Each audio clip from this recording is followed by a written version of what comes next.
Konyi bumurai bwensi ya Kenya Professor Kithure Kindiki nigoritukoria rero haumirana na barai bebyombe byo bagaka kurwase ensemo ya Mount Kenya East ase basanga mangi kubwatikana nobomo worogongoru ase bono harokandro komomoche umuskeriga digashagwa ase ogosiria egesaku nabo gasoko gendia siasa cyukubaga bananchi asaburi abarai nabo gabananchi kurwase ensemeyo bachamo gosira serikali ya bono kwenekia magendro no burayo bya boche kwenekiwa hosio bachoria bana. Katika uchaguzi wa 2022 mnajua ya kwamba sehemu hii tulipewa nafasi ya makamu wa rais ama naibu wa rais. Ndugu yangu Rigathi akapewa hiyo nafasi kwa miaka miwili.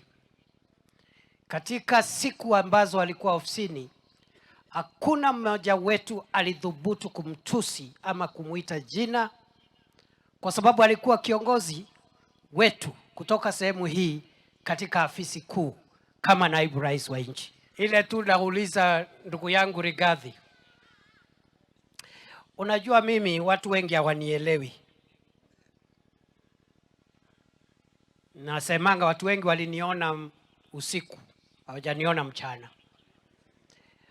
Hayo madharau uko nayo Rigathi, I promise you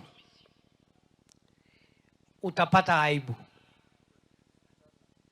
Hauwezi. Kwanza kabisa wewe umesema ya kwamba nisikuite ndugu yako. And I want to tell you this, Mr. Rigathi. It is not upon you to tell me how I will call you.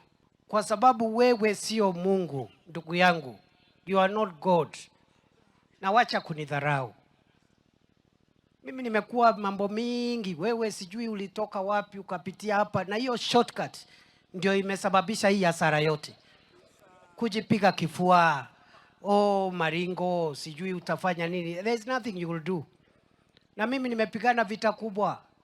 Iko siku Mheshimiwa Uhuru Kenyatta na William Ruto walikuwa na kesi kule Hague. Mzungu alikuwa anataka kuwafunga. Na sikukuona siku hiyo, wewe Rigathi, sikukuona. Ninakubaliana na nyinyi ya kwamba sisi ni jamii moja. Na mimi nataka kuomba wenzangu ambao wako kwa siasa, ndugu yangu mdogo Roko na hii grupu ingine yetu sisi jeshi yetu,